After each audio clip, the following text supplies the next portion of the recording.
Welcome back to my channel, Alankari.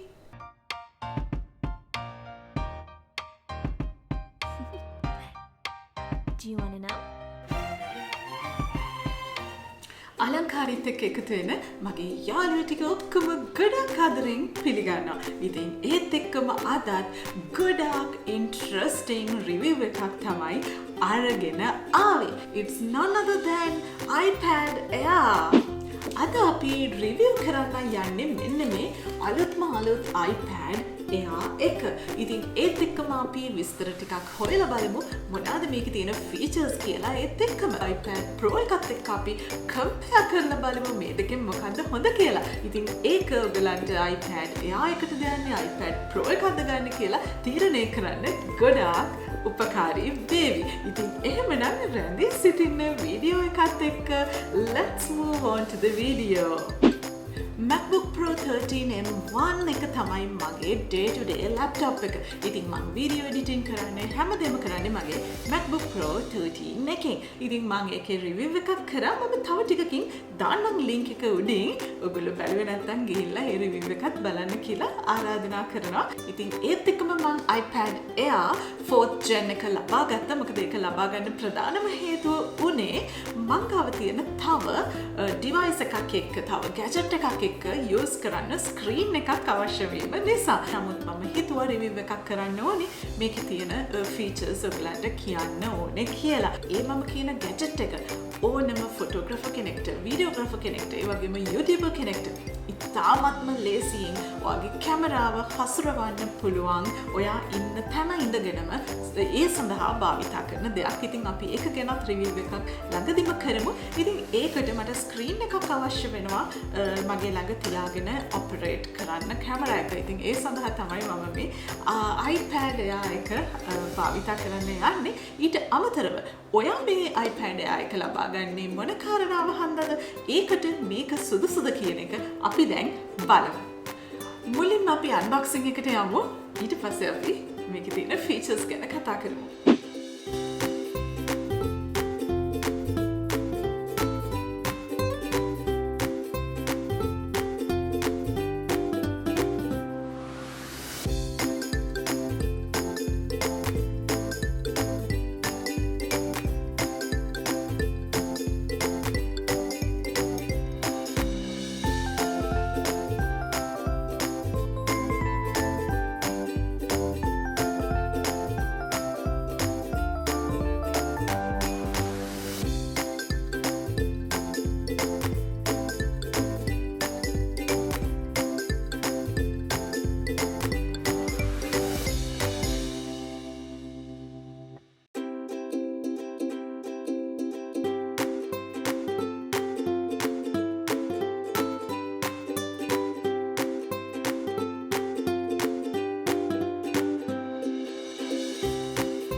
ID එකක් දීලා තියෙනවා. ඒත් එක්කම True Tone display එකක් දීලා තියෙනවා.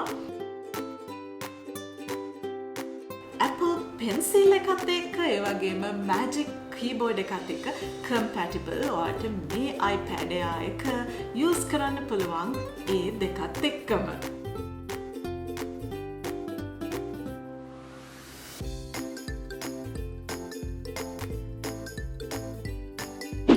වීඩියෝ එඩිටිං සඳහා ඔයාට මේක භාවිතා කරන්න පුළුවන්. නමුත් කැපැසිටි එක ඔයාට 64GB හරි 256GB හරි කියන දෙකෙන් තමයි ඔයාට එකක් තෝරගන්න වෙන්නේ.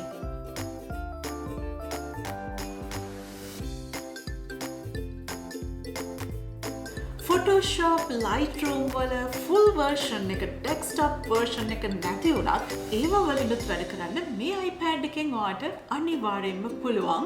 නමුත් ඔයාට වෙන version එකකින් තමයි වැඩ කරන්න වෙන්නේ. full version එක ඔයාට desktop version එක භාවිතා කරන්න පොඩි අපහසුතාවයක් ඇති වෙන්න පුළුවන්. Great gaming device. ඔයා gaming වලට කැමති කෙනෙක් නම් ඔයාට ඒ සියලුම දේ ඔයාට මේ iPad එකෙන් කරන්නත් පුළුවන්. තව විස්තර අපි මේ ගැන කතා කරන්න කලින් පොඩි මතක් කිරීමක් කරනවා. අලංකාරී channel එක subscribe කරලා නැත්නම් දුවත් ගිහලා subscribe කරලා ඉන්න. ඔයගොල්ලෝ අලුත් නම් මගේ channel එකට consider subscribing.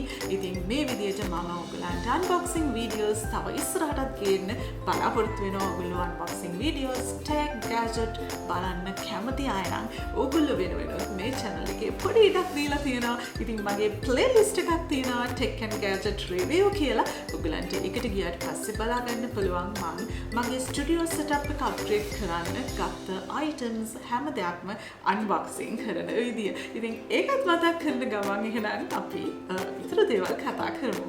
මුලින්ම ඔයා iPad එක මිලදී ගනිද්දී ඔයාට capacity එක pick කරන්න පුළුවන් 64GB ද 256GB ද කියලා මම අර කලින් කිව්ව විදිහට. ඉතින් ප්‍රශ්න තියෙන්නේ operating system එක taking a big chunk of that. ඉතින් එතකොට ඔයාට capacity එක පොඩ්ඩක් අඩු වෙනවා.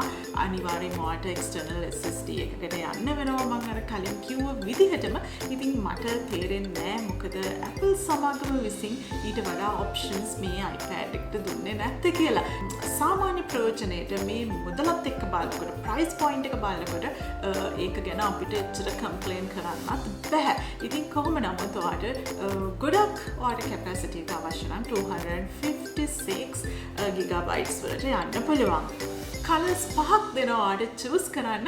ඉතින් ලස්සන කලර්ස් පහක් ඇවිල්ලා තියෙනවා. මම space grey තමයි ගත්තේ. මගේ laptop එක මගේ MacBook Pro 13 එක space grey නිසා මම ඒකට match වෙන කියලා space grey තමයි ගත්තේ. නමුත් තවත් ලස්සන කලර්ස් තියෙනවා. ඉතින් space grey තමයි මම pick කරපු color එක. ඉතින් මම ගත්තේ 64GB එකක්. මොකද හේතුව මම ඔයගලන්ට කිව්වා වගේ මම වෙන කිසි දෙයක් මේකෙන් කරන්නේ නැති නිසා මේක මගේ main device එක නොවන නිසා මම 64GB එක තමයි ගත්තේ. ඉතින් US dollars 599ක් තමයි මේක මිල. ඔයගලන්ට බලා ගන්න පුළුවන්. ඉතින් ඒත් එක්කම ඔයා 256GB එකට යනවා නම් මිල චුට්ටක් වැඩි වෙනවා. මෙන්න මේ විදියට. A14 processor එක ලැබිලා තියෙනවා අපිට මේ iPad එකත් එක්ක. අපි comparison එකේදී අපි තවදුරටත් කතා කරමු. Pro එකයි යා එකයි අතර දකින්න පුළුවන් වෙනසකට තියෙන්නේ ඒකේ ප්‍රමාණය.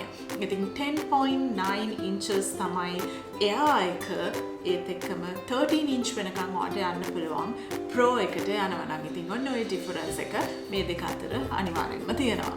Touch ID එක දීලා තියෙනවා. ඉතින් Touch ID එකෙන් අපිට satisfied වෙනවා face recognition නැති වුණත්. මොකද අපි given price එකේ හැටියට මම හිතන්නේ Apple has given us some sort of biometric authentication. ඉතින් අපි ඒකත් එක්ක happy වෙමු with the price point.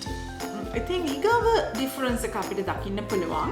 මෙන්න මේ විදියට අපිට කැමරා එක දිහා බලපු ගමන් අපිට දකින්න පුළුවන් difference එකක්.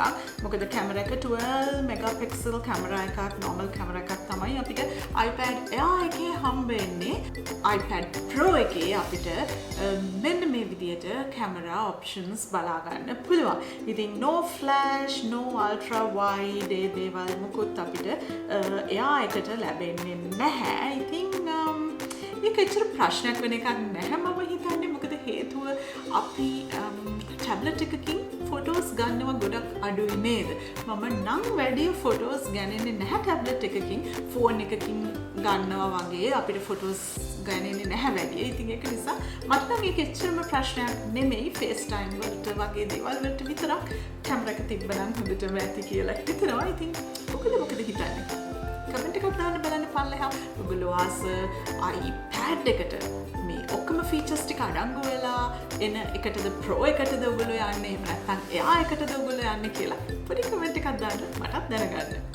A14 Bionic chip processor එක දීලා තියෙනවා. ඉතින් මේ processor එකත් එක්ක gaming, photo editing, video editing මේ ඔක්කොම දේවල් වලට හොඳම support එකක්, full power එකක් මේ processor එකෙන් අපිට AI එකෙන් ලැබෙනවා. යම්කිසි විදියකින් ඔයා ඒ දේවල් වලට මේක භාවිතා කරනවා නම් USB-C port එකක් තමයි දීලා තියෙන්නේ. මම ඒකට හරිම කැමතියි. මොකද it's open up the whole world for us. ඕන දෙයක් වලට plug කරගන්න පුළුවන් USB-C එකෙන්. ඉතින් Apple එකෙන් ආපු අනිත් devices එක්ක බලනකොට මේකටත් USB-C එකක් ඒගොල්ලෝ මේ විදියට දීලා තියෙනවා. ඉතින් මේ ඔක්කොම දේවල් අපි සංසන්දනය කරලා බලද්දී හොඳ power එකක් තියෙනවා, හොඳ battery life එකක් තියෙනවා. 95ක් විතර Pro එකත් එක්ක අපි compare කරද්දී 95ක් විතර දේවල් ඔයාට Pro එකෙන් කරගන්න දේවල් ඔයාට මේ තුලින් කරගන්න පුළුවන්කම දීලා තියෙනවා. Pro range එකේ ඉන්න laptops and iPads දිහා බලනකොට මේක creative device එකක් හැටියට ඔයාට භාවිතා කරන්න පුළුවන් කිසිම ප්‍රශ්නයක් නැතුව. ඉතින් මේ Pro line එක වගේම දේවල් හැමදේම ඔයාට කරගන්න පුළුවන්කම ලැබිලා තියෙනවා මෙන්න මේ reasonable price point එකට. අපි මේකේ look එක දිහා බැලුවම all aluminium chassis හොඳ feel එකක් තියෙනවා. අතට හොඳට බලට දැනෙනවා මේක.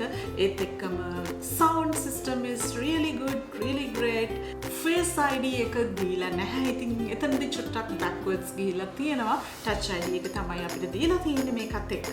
ලොකු වෙනසකට තියෙන්නේ කැමරා එක සහ size එක විතරයි ඇත්ත වශයෙන්ම බලනවා නම්. ඉතින් ඔයා හිතනවා නම් ලොකු ගාණක් වියදම් කරලා Pro එකට යන්න ඕනේ කියලා මට නම් හැඟෙන්නේ කාරණා තුනක් තමයි ඔයා Pro iPad Pro එකකට යන්න ඔයාට අවශ්‍ය වෙන්නේ. ඉතින් පළවෙනි එක තමයි ultra wide camera එක. ඔයාට ultra wide camera එකක් ඕනේ නම් මේ iPad එකට ඔයාගේ කරන අවශ්‍යතාවය, ඔයාට තියෙන අවශ්‍යතාවය අනුව කරන වැඩ කටයුතු අනුව ඔයාට ultra wide camera එකක් අවශ්‍ය වෙනවා නම් එහෙමනම් ඔයා Pro එකකට යන්න ඕනේ. ඒත් එක්කම ඔයා bigger iPad එකක් වගේ choice එක ඔයාට වැඩ කරගන්න පහසු වෙන්නේ ටිකක් ලොකු iPad එකකින් නම් එහෙමනම් ඔයා Pro එකකට යන්න ඕනේ. high refresh rate එකක් ඔයා බලාපොරොත්තු වෙනවා නම් 120 Hz වගේ එහෙමනම් ඔයා Pro එකකට යන්න ඕනේ. මොකද මේකේ refresh rate එක ටිකක් අඩුයි. එහෙම නැත්නම් මේ කාරණා තුන ගැන ඔයා එච්චර අවධානයක් යොමු කරන්නේ නැත්නම් ඔයාට කිසිම ප්‍රශ්නයක් නැතුව iPad එයා එකකට යන්න පුළුවන්. Pro එකකින් කරගන්න සියලුම වැඩ කටයුතු ඔයාට මෙන්න මේ iPad එයා එකෙනුත් කරගන්න පුළුවන්. ඉතින් ඕක තමයි මගේ conclusion එක. ඉතින් ඔයගොල්ලෝ හිතනවා නම් තව වෙනස් දේවල් මේ ගැන ඔයාට comment එකක් දාන්න පුළුවන් down below. අපි share කරගමු අපේ ideas මොකද ඒ ගැන හිතන්නේ කියලා.